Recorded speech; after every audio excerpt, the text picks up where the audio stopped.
Herzlich willkommen zur Sternstunde Religion. Im Irak und in Syrien schlachten derzeit brutale Gotteskrieger im Namen Allahs Menschen anderen Glaubens ab. Hier wird der Islam in sein Gegenteil pervertiert, sagen die einen. Nein, der Islam selbst ist gewalttätig und trägt faschistische Züge, sagt Hamed Abdel Samad. Der Politikwissenschaftler ist heute Gast bei mir. Er stellt sich der Kritik von Muhannad Khorshid, meinem zweiten Gast. Der Islamtheologe lehrt in Münster und sagt exakt das Gegenteil. Islam ist Barmherzigkeit und das setzt einen barmherzigen Gott voraus. Herr Abdel Samad, um Himmels Willen, wie kommen Sie zu dieser These, der Islam trägt faschistische Züge? Ja, wir müssen uns fragen, was bedeutet Faschismus? Wie definiert man Faschismus? Der Faschismus für mich ist eine politische Religion, nicht nur eine politische Ideologie. Eine Ideologie, die die Welt in Gut und Böse unterteilt, Freund und Feind. Eine Ideologie, die die eigenen Anhänger mit Hass und Ressentiments gegen Andersdenkende und Andersgläubige vergiftet. Eine Ideologie, die nach Weltherrschaft strebt. Eine Ideologie, die antisemitisch ist. Eine Ideologie, die von der eigenen Auserwähltheit ausgeht. Und das ist der Islam auch. Und das alles verbinden Sie mit dem Islam, auch in Ihrem Buch, der islamische Faschismus. Faschismusvergleiche sind verpönt. Sie leben in Deutschland, gerade in Deutschland. Gerade in Deutschland, finde ich, dieser Vergleich ist wichtig.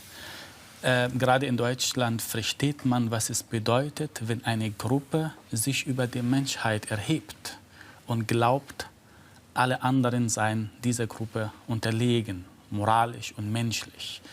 Wenn eine Gruppe die eigenen Anhänger entmenschlicht oder als Untermenschen betrachtet, wenn diese Gruppe mit ihrer Ideologie durchkommt, dann erleben wir Szenen wie in Deutschland zwischen 1933 und 1945, aber auch in Syrien und Irak erleben wir genau die gleichen Szenen jetzt, weil eine Gruppe eine ähnliche Ideologie verfolgt, die eigenen Gegner als Untermenschen betrachtet und deshalb auch deren totale Vernichtung in Kauf nimmt. Die Weltherrschaft, das Einteilen in Gut und Böse. Was sagen Sie zum Faschismusvorwurf gegen den Islam? Zuerst Grundsätzliches. Es gibt die Muslime und es gibt die islamische Tradition und beide sind in einem Prozess, in Interaktion miteinander und dadurch wird ein Narrativ erzeugt, also dadurch wird auch Tradition erzeugt. Weil wir Muslime so unterschiedlich sind, wir leben in unterschiedlichen Kontexten, wir erzeugen unterschiedliche Traditionen, unterschiedliche Narrative über den Islam. Wenn Sie einen Muslim heute in Syrien fragen, was er unter Islam versteht, im Irak, in Saudi-Arabien, in Australien, hier in der Schweiz oder in Deutschland, Sie werden sehr unterschiedliche Antworten bekommen. Und das ist alles der Islam, diese Bandbreite. Das heißt, den Islam gibt es gar nicht. Hier spürt man schon den Professor, oder? Der unterscheidet. Sie lehren in Münster, sind Leiter dieses Zentrums für islamische Theologie. Hier sitzt der Politikwissenschaftler, der auch Sprachen studiert hat, der Autor. Faschismusvorwurf, was sagen Sie dazu?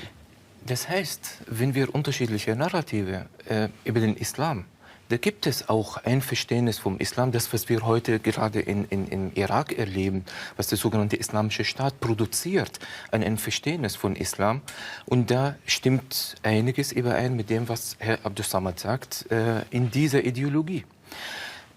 Was wichtig ist, dass wir hier unterscheiden, von welchem Narrativ sprechen wir gerade, von welcher islamischen Tradition sprechen wir.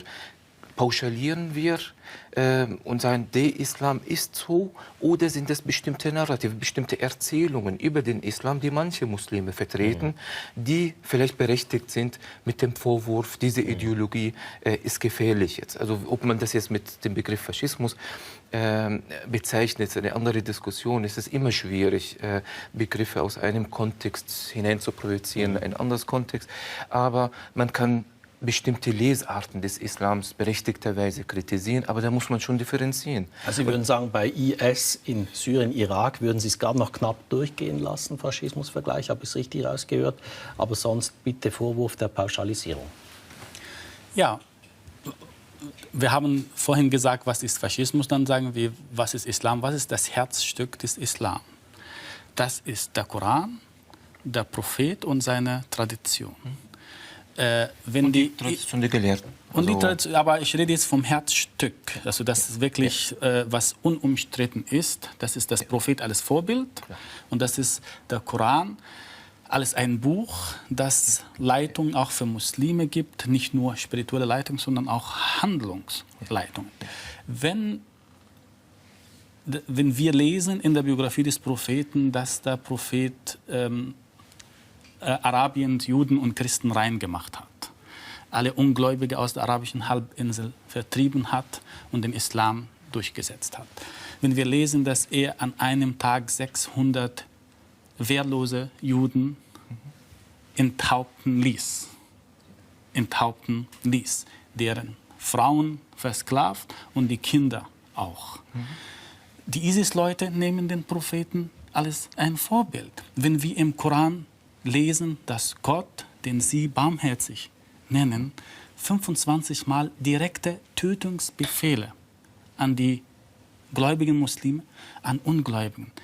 Direkte Tötungsbefehle. Tötet sie, enthauptet sie, verstümmelt sie. Dann kann man nicht sagen, das hat doch mit dem Islam nichts zu tun oder die ISIS-Leute haben den Koran falsch verstanden. Sie beziehen ihre Legitimation direkt aus der Biografie des Propheten und aus dem Koran. Also stimmt, was Herr Abdel-Samad sagt. Ist das richtig? Ist es korrekt, die Geschichte mal von Mohammed und dann auch, dass das so im Koran steht? Es stimmt, dass wir einen Kern haben. Natürlich haben wir den Koran, die Aussagen des Propheten. Nur, wie der 4. Kalif, der Imam Ali gesagt hat, der Koran spricht nicht, sondern die Menschen bringen ihn zum Sprechen. Sie sprechen durch ihn. Das heißt, der Koran ist da, wir haben die prophetische Tradition, wir haben Narrationen. Die Frage ist, welche Lesart? Wie lese ich jetzt den Koran? Und was hole ich raus aus dem Koran? Ich gebe ein provokantes Beispiel, was Herr Abdel-Samad gerade kurz angeschnitten hat. Jahre 627, es wird erzählt, wenn man in der Biografie des Propheten bei Ibn Ishaq sieht, in der Tat gab es ein jüdischer Stamm, Bani Qurayza, die Verrat ausgeübt haben in einem Krieg zwischen dem Propheten und Mekkaner. Es hat einen Vertrag gegeben zwischen dem Propheten und diesem jüdischen Stamm. Die haben den Vertrag abgebrochen und Krieg mitgeführt mit den Mekkanern gegen Mohammed. Daraufhin gibt es jetzt unterschiedliche Narrative. Was hat er mit denen gemacht? Sie werden bei Ibn Ishaq Zahlen lesen zwischen 400 und nicht nur 600 bis 900 geht es, die er angeblich an einem Tag umgebracht hat, nicht nur die am Krieg beteiligt waren. Jetzt lesen Sie bei der prophetischen Tradition, die Sunna, bei Bukhari, bei Muslim, das Ereignis. Dort werden keine Zahlen erwähnt und dort wird gesagt, nur die Krieger. Jetzt lesen Sie ein anderes Narrativ über die Geschichte, ein Buch, Kitab al-Amwal heißt das, mit einer authentischen Überlieferungskette. Dort ist die Rede nur von 40 beteiligte Krieger, die geschlachtet wurden. Wir haben hier Zahlen, 40, 400, 600, 700 bis 900, die an einem Tag angeblich jetzt ermordet wurden. Die Frage ist, warum gibt es so unterschiedliche Narrative? Ibn Ishaq ist bekannt, er neigte dazu, die Biografie des Propheten zu glorifizieren.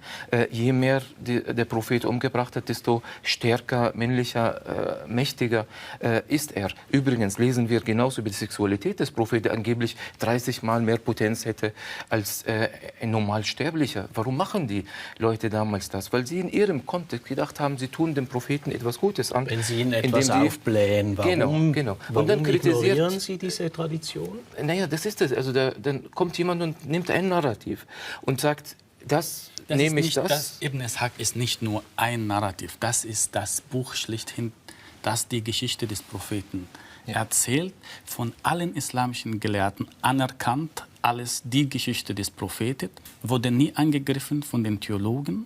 Doch, sogar von Imam Malik, er hat über ihn gesagt, er ist ein Lügner sogar. Also da gibt es, aber wir thematisieren das so wenig. Und da haben Sie vollkommen recht, wenn wir uns nicht historisch kritisch mit diesen Themen auseinandersetzen und sagen, Ibn Ishaq, der 200 Jahre übrigens nach dem Tod des Propheten seine Biografie geschrieben hat, können Sie sich vorstellen, was dazwischen alles an Elemente eingeflossen sind, dass wir uns auseinandersetzen, objektiv, auch mit Ibn Ishaq und sagen, Ibn Ishaq ist nicht vom Himmel gefallen und da müssen wir Muslime uns ernsthaft mit dem auseinandersetzen und überlegen, kann sein, dass da alles so in Stein gemeißelt ist, was drinnen ist, oder gibt es andere Narrative, für die wir uns stark machen? Was ich dazu sagen wollte, ist die Frage, warum nimmt ein ISIS-Mensch das eine Narrativ, sagt, nein, also er ärgert sich sogar, wenn er das hört mit den 40.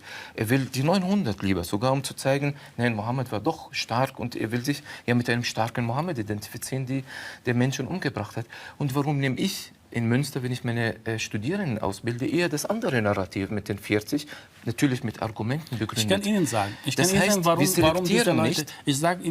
warum diese Leute diese Narrativen nehmen. Weil sie vergleichen diese Narrativen aus der Prophetentradition mit dem, was im Koran steht, und das stimmt überein. Wenn im Koran 206 Passagen über Gewalt und Krieg und Töten stehen, wo Gott sich selbst, den sie barmherzig nennen, als Krieger bezeichnet, der auf der Seite der Muslime kämpft, der sagt dem Propheten im Koran, du hast sie nicht getötet, sondern Allah hat sie getötet. Du hast nicht mit dem Speer geworfen, Allah hat geworfen. Wenn Gott sich selbst als Krieger betätigt, auf der Seite einer Gruppe gegen andere Gruppe, Menschen, die er angeblich auch selber geschaffen hat. Die ISIS-Leute sehen das und merken, es gibt keinen Unterschied. Wie kann Mohammed eine barmherzige Religion zustande bringen, wenn wir lesen, dass er in den letzten 8 Jahren seines Lebens 80 bis 90 Kriege geführt hat, Ghazawat und Saraya. Das bedeutet jeden Monat ein neuer Krieg. Jeden Monat ein neuer Krieg. Wann kann so ein Mensch eine Gesellschaft stabilisieren oder zustande bringen, die von Barmherzigkeit redet? Wissen Sie, welche Barmherzigkeit? Und ich habe ja Ihr Buch gelesen. Die Barmherzigkeit, die im Koran und in der Prophetentradition vorhanden ist, ist die Barmherzigkeit der Muslime untereinander. Das steht auch im Koran. Mohammed und seine Gefährten sind untereinander barmherzig und gegenüber den Ungläubigen hart. Das ist genau der Unterschied. Klar, und ich überspitze das auch, die Nationalsozialisten waren auch untereinander barmherzig. Hitler war auch nett zu seinem Hund, hat auch Freundschaften, hat auch menschliche Seiten.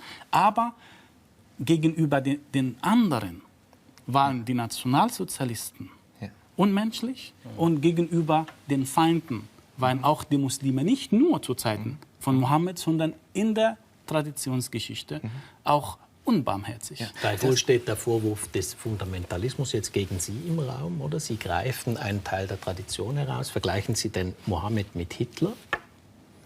Man darf natürlich einen Mensch aus dem 7. Jahrhundert nicht mit einem Menschen aus dem 20. Jahrhundert vergleichen.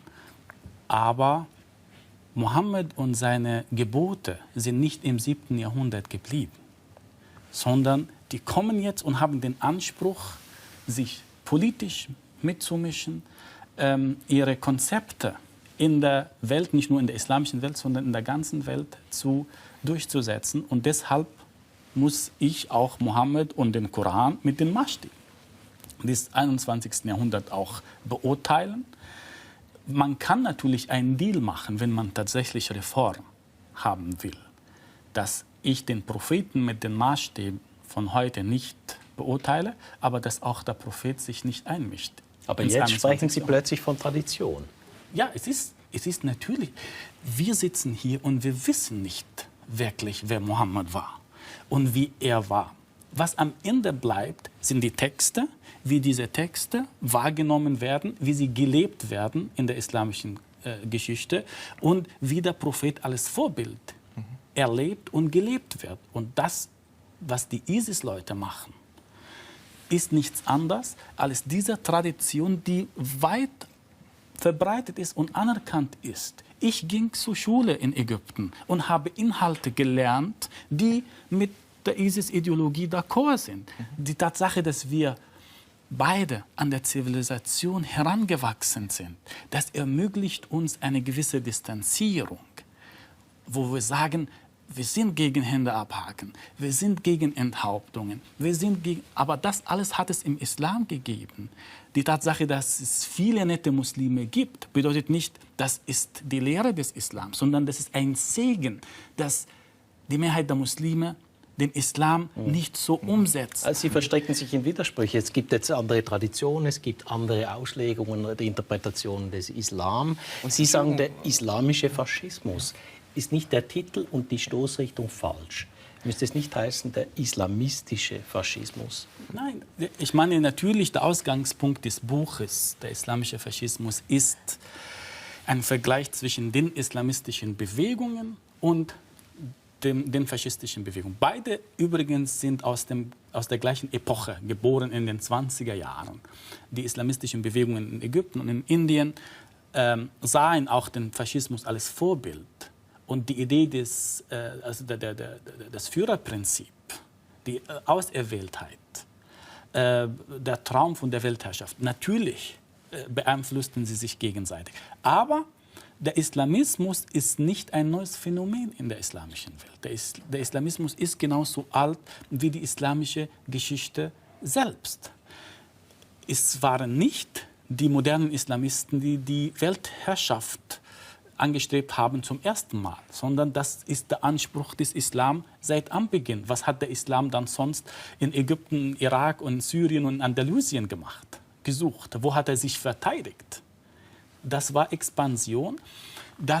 Diese Expansion speist sich aus dem Koran heraus, der sagt, die Religion bei Allah ist Islam und deine Aufgabe als Prophet ist, den Islam durchzusetzen, um über alle anderen Religionen zu siegen. Und das ist das, was Mohammed und seine Gefährten gemacht haben und das, was die Eroberungskriege danach gemacht haben. Und das ist genau das, was die ISIS-Leute auch im Irak vorhaben. Zu behaupten, das hat alles mit dem Islam nichts zu tun oder das ist eine falsche Leseart. Nein, das ist das Herzstück. Das ist Raison d'être. Ja, es stehen jetzt viele Vorwürfe im Raum. Sie haben es erwähnt, ägyptische Wurzeln. Sie sind im Libanon geboren, in Saudi-Arabien aufgewachsen. Sie haben dann in Wien Soziologie studiert, leben jetzt heute in Deutschland. Also zwei unterschiedliche Hintergründe, zwei Muslime, die jetzt streiten. Jetzt müssen Sie doch mal erklären, eines Ihrer Bücher heißt Islam ist Barmherzigkeit. Wie Sie denn bei dieser Vorlage, das müssen Sie jetzt mal erklären. Also Folgendes, also wenn Herr Abdus Samad sagt zum Beispiel, ich vergleiche Mohammed mit Hitler, welchen Mohammed? Sie sagen es selber, wir haben unterschiedliche Erzählungen. Die erste Biografie des Propheten, die wir kennen, die entstand 200 Jahre nach seinem Tod. Es gibt sehr viele, also nicht nur unterschiedliche, widersprüchliche Narrative über den Propheten, über Auslegungen des Korans selbst. Die Frage ist, warum entscheidet sich eine Person, ein Theologe, eine Gruppe, wie immer, für die eine Interpretation, nicht für die andere? Wir beschäftigen uns zu sehr mit Abstraktem. Wir sollten uns auch zugleich mit den Menschen beschäftigen und uns fragen, diese Menschen, die in Interaktion mit der Tradition stehen, warum selektieren sie? Was steckt dahinter, dass ein ISIS-Mensch lieber diese Lesart haben will, dass ich lieber die andere Lesart und der Dritte eine andere dritte Lesart haben will. Das heißt auch die Stellen, die jetzt angedeutet wurden im Koran, die in der Tat kriegerische Auseinandersetzungen ansprechen. Wie liest man diese Stellen? Als Imperative, ahistorisch, übergeschichtlich und sagt, da spricht ein Gott hier autoritär für alle Zeiten, tötet Ungläubige, wo immer sie ihr findet? Oder geht es um einen historischen Kontext und wo wird das alles kontextualisieren, um zu sagen, daraus können wir keine allgemeine Aussagen ableiten für alle Zeiten, sondern in einem bestimmten historischen Kontext wird etwas in einer bestimmten Sprache zum Ausdruck gebracht und da müssen wir uns damit auseinandersetzen mit dem historischen Kontext. Und ich bezeichne Sie mal als Reformtheologen, der eben versucht, den Koran nicht als in Stein gemeißeltes Wort zu sehen, der versucht, die Tradition des Islam in die heutige Zeit hinein zu interpretieren. Aber woher beziehen Sie diesen Islam der Barmherzigkeit? Folgendes, was sehr zentral ist. Mein Ausgangspunkt ist, dass Barmherzigkeit als Wesensattribut Gottes. Was heißt ein Wesensattribut? Das heißt, ein Wesensattribut, ein ewiges Attribut, davon gibt es kein Satz. Also Gott ist nicht manchmal barmherzig und manchmal unbarmherzig, sondern er ist über die ganze Strecke hinweg immer barmherzig. Und alles andere, was wir in Gott, wie Gott sich beschreibt im Koran, auch als der strafende Gott zum Beispiel, das ist Teil seiner Barmherzigkeit. Das ist meine These, wenn ich von einer Theologie der Barmherzigkeit spreche. Und das begründen Sie auch mit dem Koran, für die, die den Koran nicht gelesen haben. Natürlich. Wenn der Koran selber, also warum beginnt der Koran immer wieder die Surah mit dieser Formel im Namen Gottes des Allbarmherzigen? Also offensichtlich will dieser Gott sich so mitteilen, dass er sagt, aufpassen, bevor du weiterliest. Denk immer daran, ich bin der Barmherzige. Wenn er selber sagt, meine Strafe erreicht, wen ich möchte, aber meine Barmherzigkeit umfasst alle Dinge. Das heißt, er relativiert hier seine Strafe, aber macht seine Barmherzigkeit absolut. Und deshalb, wenn ich sage, Gott ist barmherzig, ich selektiere nicht und sage, das gefällt mir gerade. Und deshalb nehme ich das und blende ich etwas aus, sondern ich sage, die Barmherzigkeit ist absolut. Und der strafende Gott, das ist der relative Gott. Wenn Gottes Barmherzigkeit absolut ist, dann ist sie zu allen Lebewesen, zu allen Menschen, ob Gläubige, Nichtgläubige, immer barmherzig. Das ist meine These und das ist mein Ausgangspunkt, warum ich sage, Islam ist Barmherzigkeit, weil der Islam von einem barmherzigen Sie schreiben, Gott Mohammed versetzte seine Gegner durch Gewalt in Angst und Schrecken und pflanzte die Saat der Intoleranz in das Herz des Islam. Ihr Buch, Der islamische Faschismus, 2014 erschienen. Blenden Sie diese Tradition komplett aus? Das ist eine Erzählung über Mohammed. Nein, ich bin ja für Historisierung und kritische Leseart des Korans. Aber es ist amüsant, wenn ich vom islamischen Faschismus spreche, dann fragt man mich, von welchem Islam reden Sie überhaupt?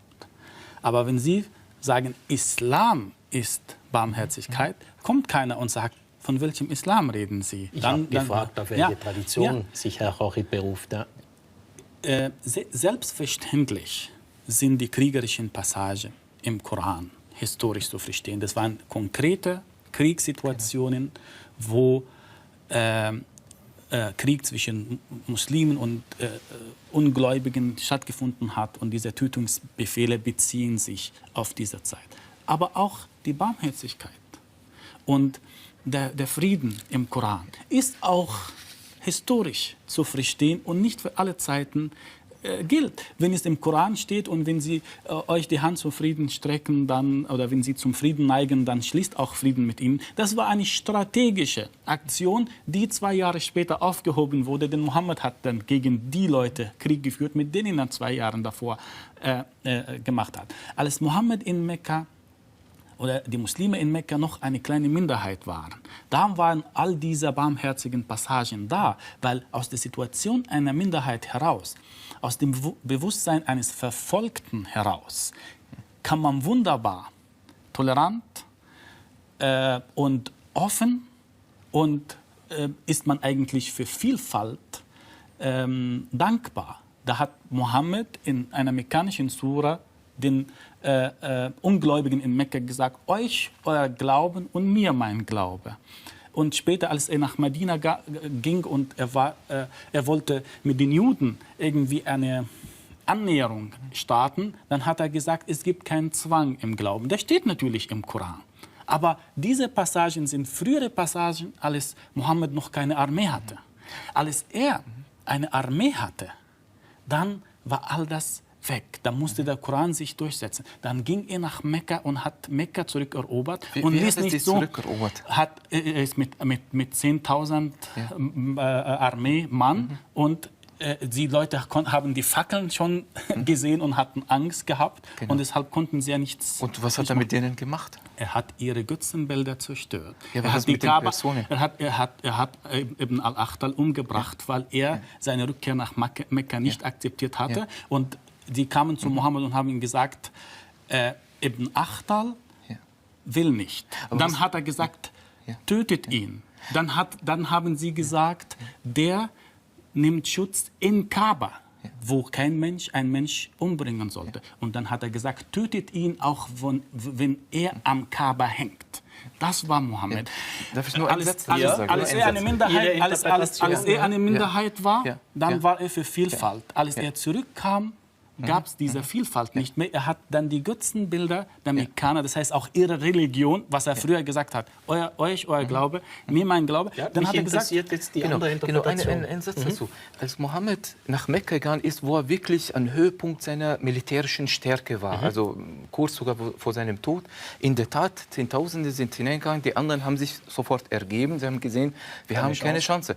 Wer waren diese anderen, die Mekkaner? Das waren die Muslime über Jahrzehnte gefoltert haben. Sie haben ihn gefragt, was passiert jetzt mit uns? Und er hat sie gefragt, ja, was glaubt ihr, was ich mit euch mache? Und was erzählt uns die Geschichte? Es gibt nur diese eine Vision übrigens, der Geschichte. Er hat ihnen gesagt, so wie Josef, also Prophet Josef, seine Geschwister vergeben hat, ich vergebe euch, geht, ihr seid alle frei.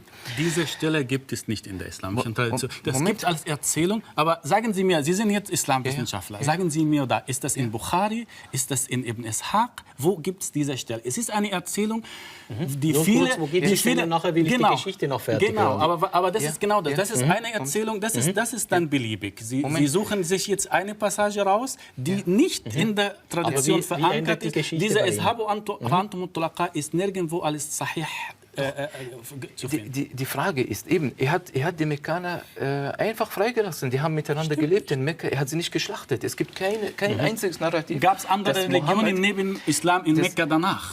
Es gibt keine Erzählung, dass Mohammed in Mekka dann alle abgeschlachtet hat oder so, wo er die Stärke hat. Also gerade in seiner Stärke. Jetzt die Frage, aber die ich jetzt stellen möchte.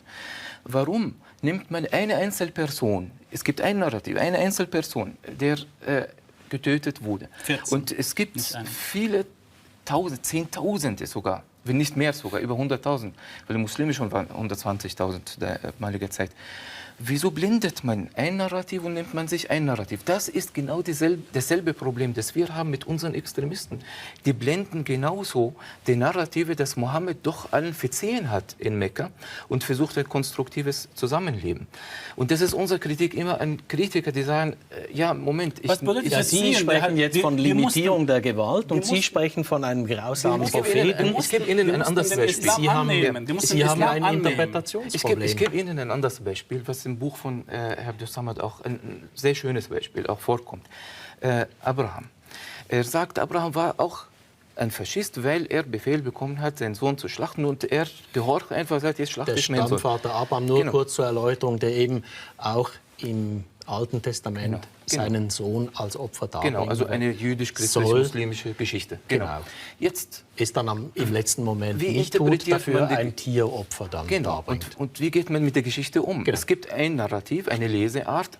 Hier geht es um blindes Gehorsam, um Unterwerfung vor einem diktatorischen Gott, der sagt, mach's. Und mach's einfach.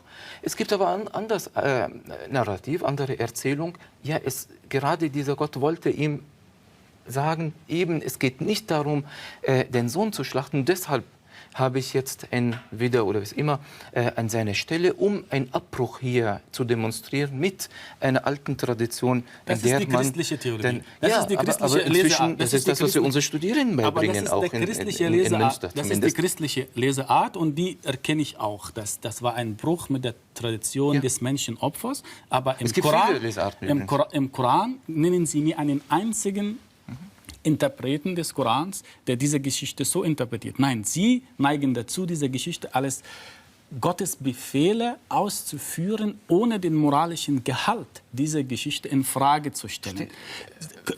Rein menschlich. Rein menschlich. Wir haben einen Vater und wir haben einen Sohn und der bekommt einen Befehl von Gott im Koran, nicht nur ein Traum wie in der christlichen, sondern ein Befehl, töte dein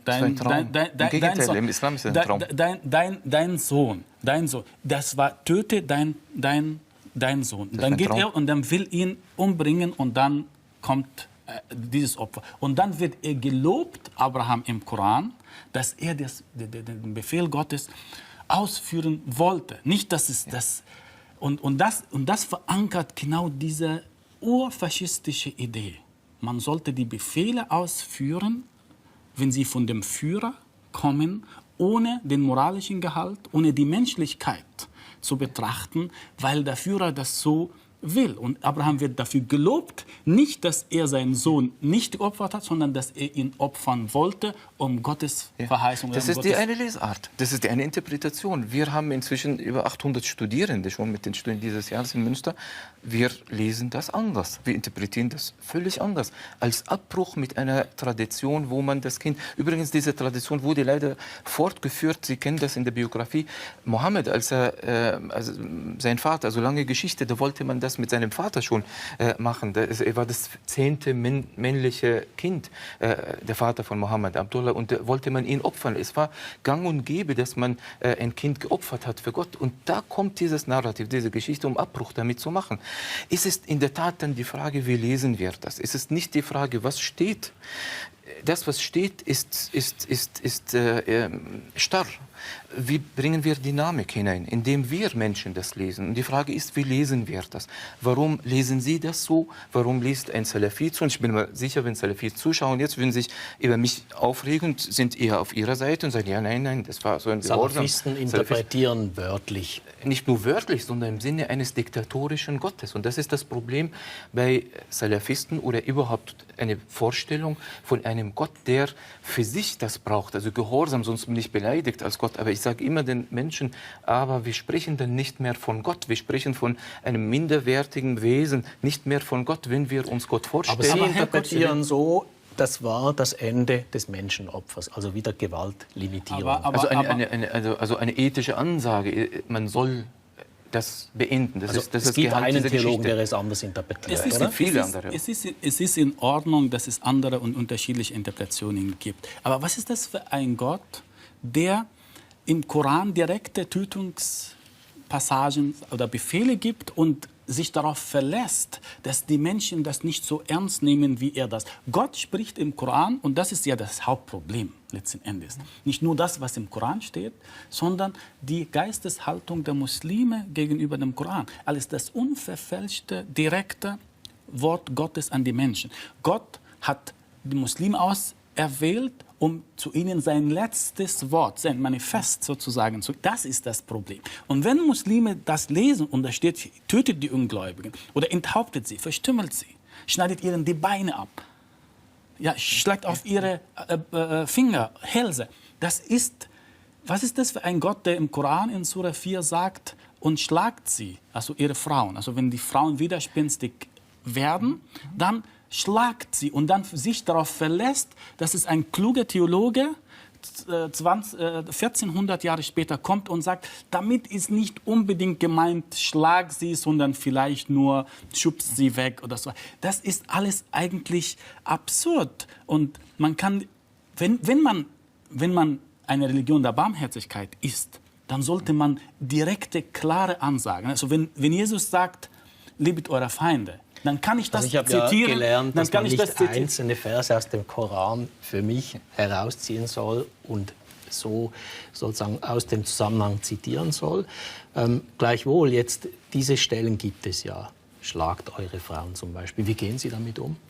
Eben genauso historisch kontextualisieren. Was war damals los? Man hat zugeschlagen als erstes Mittel, um Konflikte zu lösen. In einer patriarchalen Gesellschaft. In einer sehr stark patriarchalischen, archaischen Gesellschaft. Jetzt kommt der Koran in der 4. Sure und sagt, es gibt andere Mediationsformen. Spricht miteinander, macht dies, macht jenes und treibt Gewalt an letzte Stelle. Natürlich für unsere heutige Zeit, wenn wir mit unseren heutigen Augen, wo wir Menschenrechte haben, dies und jenes, sagen wir, ja, wieso steht das aber noch immer drinnen mit dem Schlagen? Denken Sie immer, das ist ein Buch, das im 7. Jahrhundert entstanden ist, wo Gewalt an erster Stelle gekommen ist, dass Gewalt zurückgereiht wird an letzter Stelle in diesem Vers. Das ist für damals ein progressiver Schritt, ein revolutionärer, aufklärerischer Schritt für damals. Es ist nie aufklärerisch, wenn ein Gott, ein Mann, Erlaubnis gibt, wenn er befürchtet, dass die Frau widerspenstig ist. Es ist nicht, wenn die Frau tatsächlich widerspenstig ist, sondern wenn der Mann befürchtet, dass sie widerspenstig ist und schlagt sie. Warum hat Gott, der Barmherzige, das nötig? Und warum mussten wir im 21. Jahrhundert als intelligente Menschen, die Kant und Rousseau gelesen haben, die Aufklärung unter sich haben, hier uns an diesem Tisch sitzen und in diesem Vers herumwursteln und zu sagen, das war damals aufklärerisch. Und wozu brauchen wir dann den Koran als moralisches Vorbild überhaupt? Moment, wir verwechseln erstmal die Ebenen. Sie haben vollkommen recht. Aus unserer heutigen Perspektive protestieren wir über diese Stellen. Auch viele Stellen im Alten wie im Neuen Testament genauso. Wir protestieren. Wir protestieren, indem wir eben sagen, wieso gibt es diese Stellen überhaupt? Was ist das für ein Gott? Aber das seien Sie heute, im 21. Jahrhundert. Sie und ich im 7. Jahrhundert hätten wir das nicht gesagt, weil wir nicht so weit gewesen wären, genau das so zu reflektieren. Sie haben es ja jetzt gerade erklärt, oder? Es gibt Mediation, es gibt das Gespräch, dann kommt die Gewalt. Also es war in der Zeit ein Fortschritt. Moment, Sie argumentieren ja genau fundamentalistisch wie diejenigen, die Sie kritisieren. Am Schluss, nach dieser Auslegung, gehen Sie wieder zurück und sagen, nein, hier steht die Gewalt. Und deshalb, was ich sage am Ende ist, die Gewaltpassagen sind historisch zu verstehen und die wunderbaren, toleranten Passagen auch. Die waren auch nicht von Mohammed für alle Zeit gemeint, sondern situationbedingt. Und deshalb, das disqualifiziert den Koran ja als ein moralisches Buch, das wir im 21. Jahrhundert als Grundlage für unser moralisches Handeln. Es gibt jetzt andere Bücher, die moderner sind. Die Menschenrechtserklärung steht für mich über dem Koran. Und das erwarte ich von einem aufgeklärten Theologen, der sagt, wir haben die Menschenrechtserklärung. Und wir müssen das Rad nicht neu erfinden. Wir müssen nicht irgendwie herumwursteln im Koran, indem sie das habe ich hier herausgehört. Sie gehen ja mit einer ganz anderen Haltung dann an dieses Buch heran. Jetzt nochmal zurück zu aber ein Stammvater der Juden, der Christen, der Muslime. Sie schreiben in Ihrem Buch, der Faschismus ist in gewisser Weise mit dem Monotheismus verwandt. Ist für Sie das Christentum, das Judentum auch faschistisch? Das Christentum und das Judentum haben sicherlich faschistoide Züge, die sie durch Selbstreflexion und Aufklärung bearbeitet haben und sich davon gelöst haben. Es gibt andere christliche und jüdische Fundamentalisten, die immer noch diese faschistoiden Züge haben. Jeder Absolutismus hat faschistoide Züge. Jede Ideologie, die exklusivistisch ist, die die anderen ausschließt, hat faschistoide Züge. Aber das Judentum und das Christentum haben im Laufe der Jahrhunderte gelernt, rational mit der eigenen Tradition umzugehen. Eben diese Gewalt, natürlich gibt es in der Bibel auch Gewaltpassagen, aber es sind jetzt keine Tötungsbefehle direkt von Gott an die Gläubigen, Ungläubige zu töten, sondern die beschreiben bestimmte Situationen. Heute, die meisten Christen wissen, dass das Alte Testament ist jetzt nicht ein Wort, das von Gott direkt an einen Propheten offenbart wurde, sondern wurde auch von Menschen im Laufe der Zeit bearbeitet und geschrieben. Und die Moderne, die Aufklärung hat Menschen in die Lage versetzt, sich von ihrer Tradition ein Stück zu distanzieren. Und diese Distanzierung ist notwendig, um die Texte zu relativieren heißt, und Sie zu und der historisieren. Islam sind vor der Aufklärung stecken geblieben. Das Problem ist, wenn man erwartet, dass der Koran, also wie Herr Abdus-Samad auch erwartet vom Koran, dass er Anweisungen, also moralische Anweisungen gibt und dann kritisiert er sie. Der Koran ist an erster Stelle kein Buch der Ethik. An erster Stelle ist ein Buch der Spiritualität. Gott stellt sich selber vor, er bemüht sich auch, dass der Mensch auch in eine spirituelle Beziehung zu ihm kommt, ihn kennenlernt. Das ist die Aufgabe des Korans an erster Stelle. Wir haben auch unsere Vernunft, das ist eine alte Diskussion übrigens in der islamischen Tradition, ist die Vernunft, erzeugt die Vernunft das Gute und das Schlechte oder die Offenbarung? Und ich glaube, wir erwarten zu viel, wenn wir sagen, für das 21. Jahrhundert erwarten wir vom Koran, dass wir drinnen jetzt alles detailliert nachlesen können. Das wollen die Extremisten bei uns. Aber der Islam, also der Koran gibt allgemeine Ansagen, vor allem wenn er eben durch das er betont, 55. Sura Ar-Rahman al-Quran khalaqal insan, also der Barmherzige, den Menschen erschaffen hat. Gott in seiner Rolle als der Barmherzige hat er uns erschaffen. Also wir sind sozusagen ein Produkt der Barmherzigkeit Gottes. Es reicht mir schon, wenn der Koran auch an mich glaubt. Sie kritisieren, sie sagen, wozu brauchen wir einen Khurshid nach 1400 Jahren, der uns dann erklärt, was im Koran ist. Ich sehe darin eine Würdigung Gottes, des Menschen, auch im 21. Jahrhundert, dass er ihm sagt, ich habe dir mein Wort gegeben, ich schicke keine Propheten, gar nichts da. Du hast das Ruder in der Hand, interpretiere und wie der Prophet selber gesagt hat, alles, was im Sinne der Menschen ist, ist im Sinne Gottes. Das heißt, Gott sitzt nicht da und ist beleidigt, wenn man das so oder so interpretiert, sondern er ist beleidigt oder in Sorge, besser gesagt, nicht beleidigt, in Sorge, wenn wir den Koran menschenfeindlich interpretieren. Und ich glaube, das ist der gemeinsame Nenner, auch wenn wir in die Zukunft gucken und uns fragen, nach welchem Islam streben wir, welche Interpretation des Islam wollen wir, dann brauchen wir einen gemeinsamen Nenner. Und das ist der Mensch. Und deshalb, ich sage, der Gott, an den ich glaube, der Gott, den ich im Koran lese, ist ein Gott, der an den Menschen glaubt.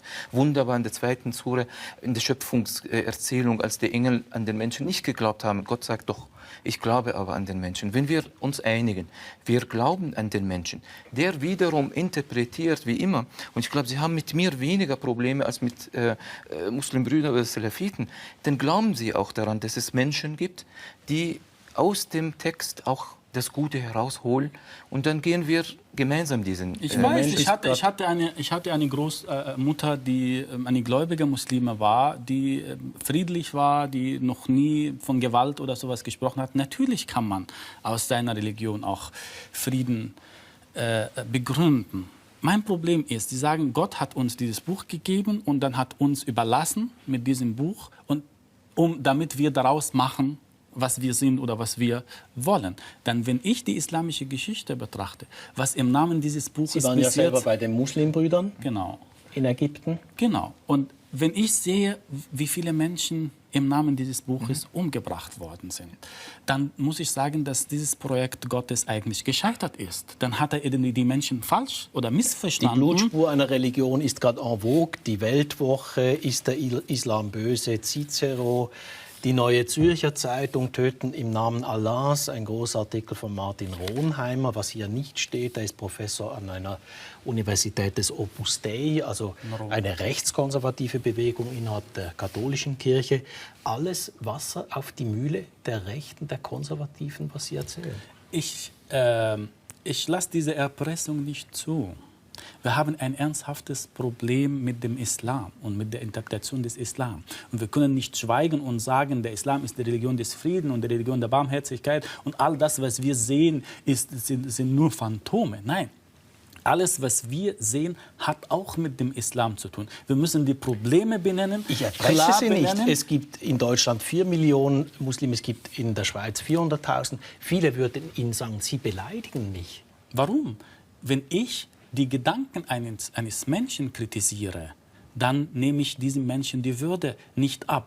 Die Viele Menschenrechte, sagen, ich habe mit Religion wenig oder nichts zu tun. Ja, ich kritisiere auch nicht Muslime, die mit Religion wenig oder nichts zu tun, sondern Muslime, die im Namen ihrer Religion töten, im Namen ihrer Religion Frauen versteinigen, im Namen ihrer Religion ihre Mädchen nicht an Schwimmunterricht schicken. Eine absolute Minderheit.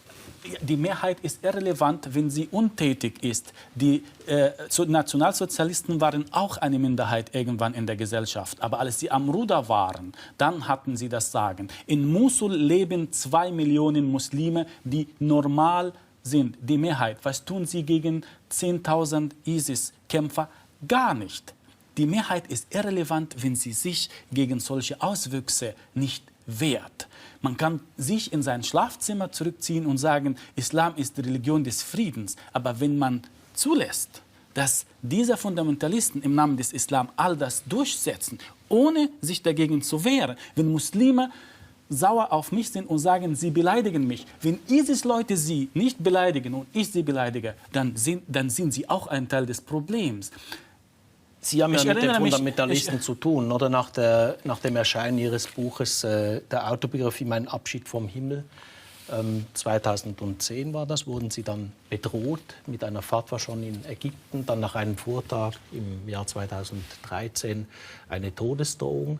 Sie leben seither unter Polizeischutz.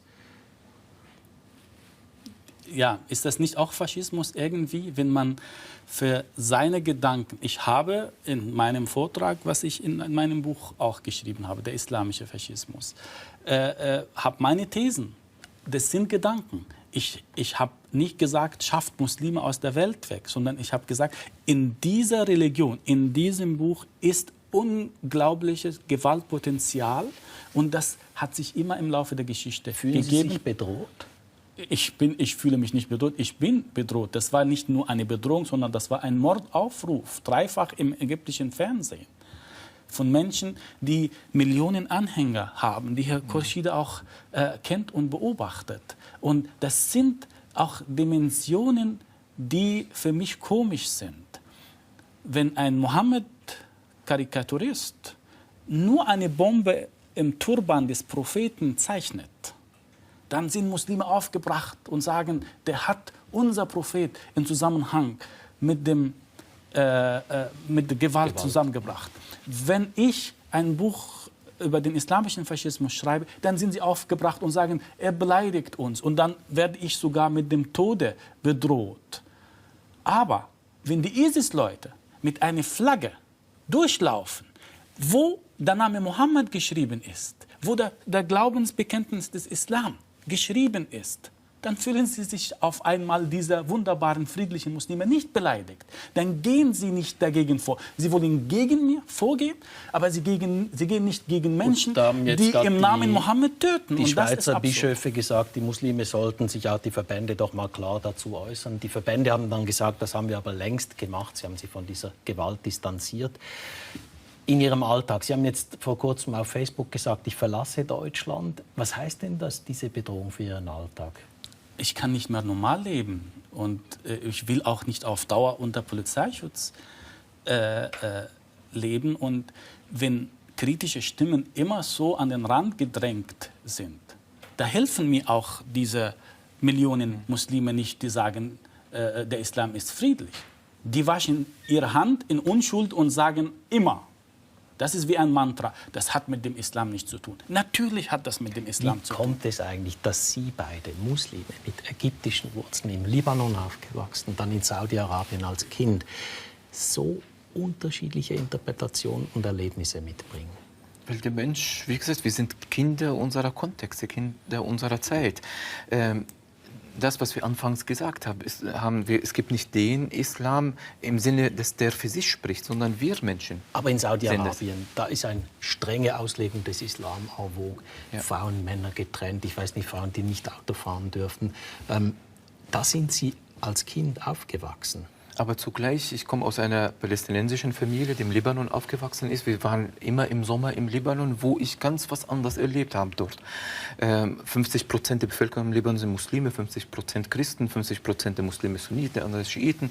Wir sind eine sunnitische Familie. 2 meiner Onkel sind mit schiitischen Frauen verheiratet. Das war nie ein Thema. Also wo heute zwischen Sunniten und Schiiten das Krieg schon ein Todesurteil ist, da waren Ihre Onkel verheiratet. Genau, also es war eine Normalität. Und wenn man so aufgewachsen ist in einer Familie, wo Vielfalt dazugehört, aber in der Schule was anders lernt, das war für mich ausschlaggebend, anfangen ein Bewusstsein dafür zu entwickeln, es gibt unterschiedliche Deutungen des Islams. Aber nicht nur das.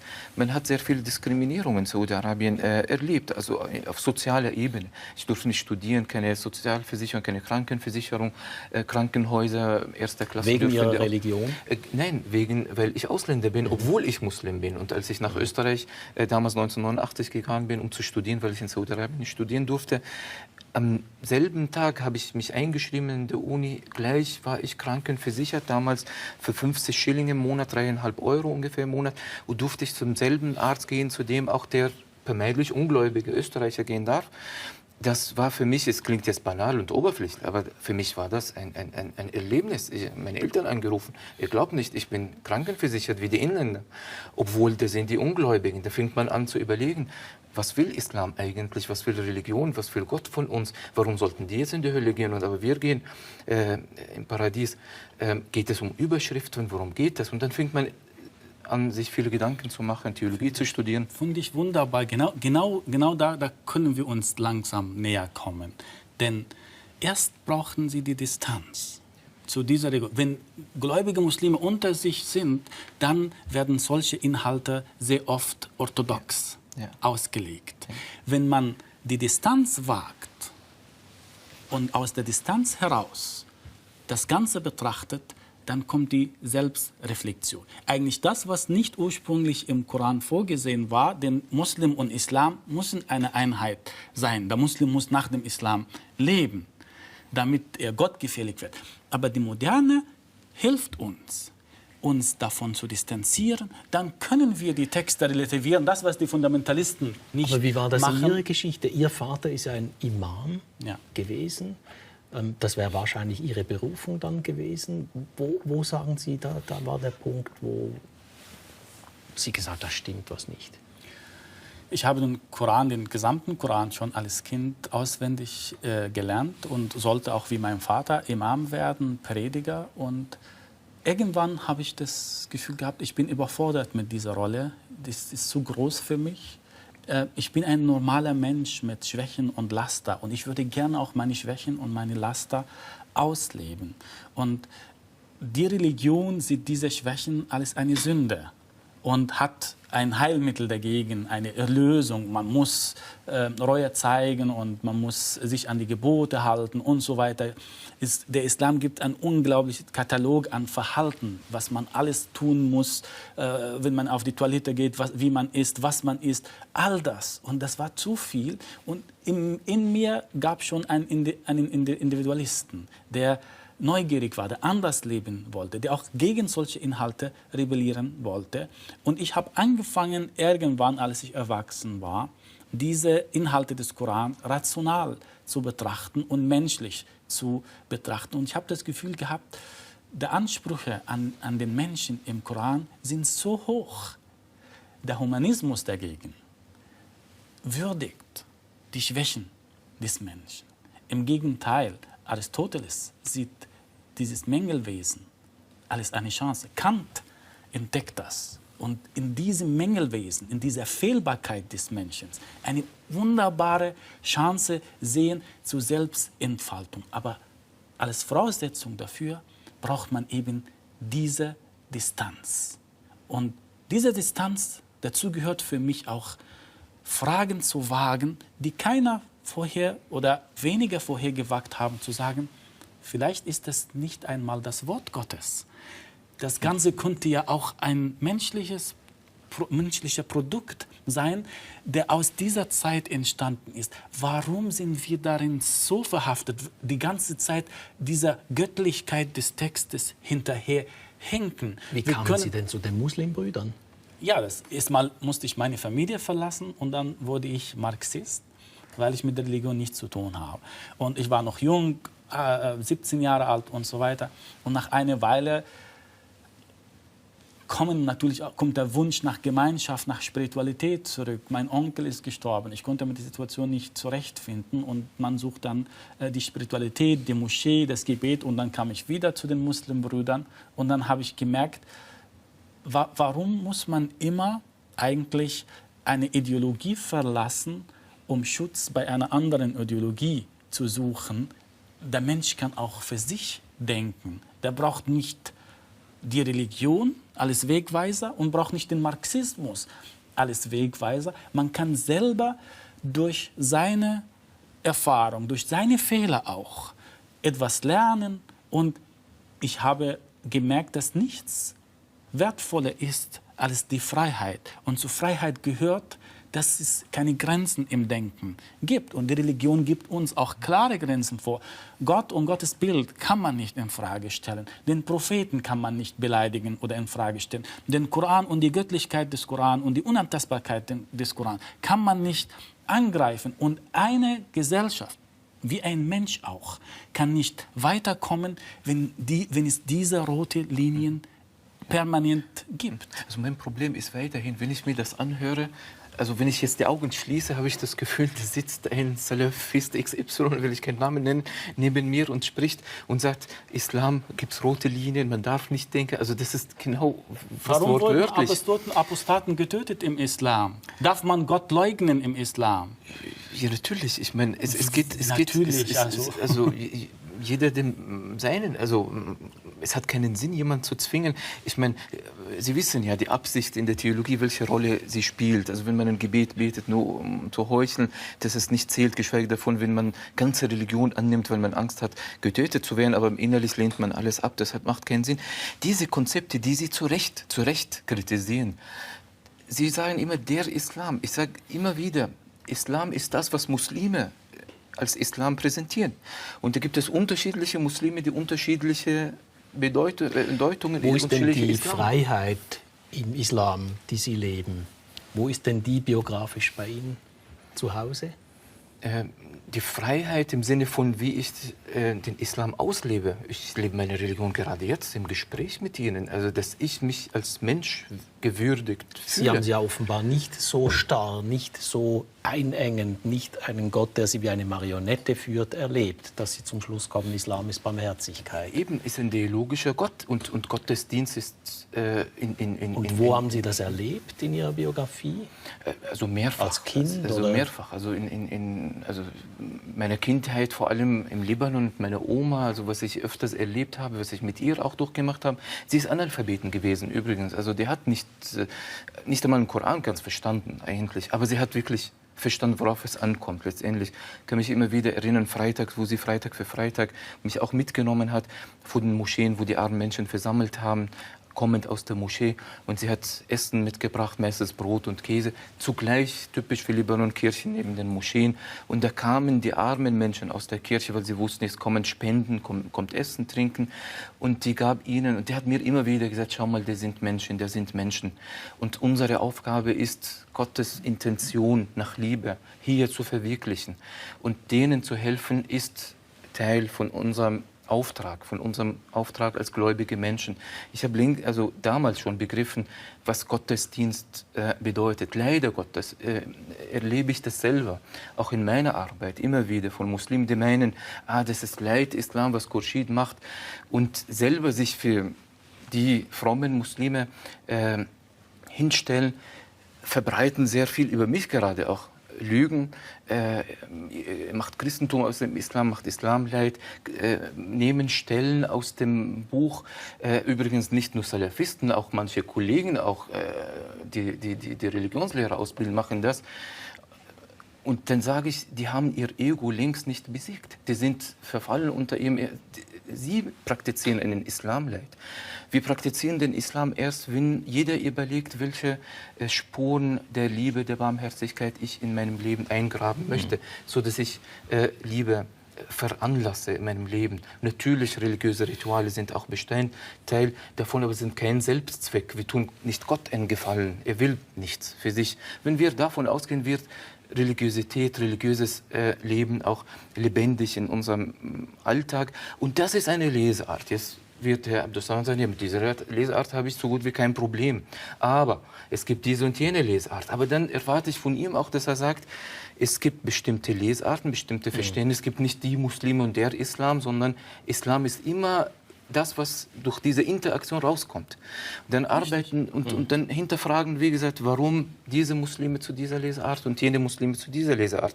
Dann finden wir politische Absichten bei den Menschen, soziale Hintergründe und so weiter.